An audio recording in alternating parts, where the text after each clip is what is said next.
If you could see behind these walls, you would see a maze of electrical wires and junction boxes, all leading to outlets and switches.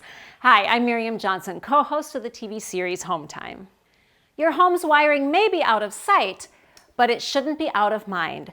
That's because 39% of home electrical fires involve interior house wiring, outlets, and switches.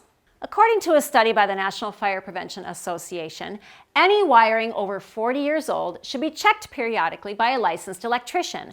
Depending on your situation, your electrician might recommend rewiring. So, how do you know if your house needs to be rewired? Watch for the warning signs, like breakers tripping regularly. Circuit breakers protect your home from fire by tripping when the circuit begins to overload. If they're tripping often, that could be a sign that your wiring is breaking down and needs to be replaced. Homes built between 1965 and 1973 were built using aluminum wiring, which easily overheats and really should be replaced with copper wire. Some other signs your home may need rewiring could be dimming and flickering lights, outlets and switches that give off a burning smell, shocks from outlets or switches, or simply your home is over 40 years old. If you're unsure about the safety of your home's wiring or you have any other questions, give us a call. We'll be happy to help you out.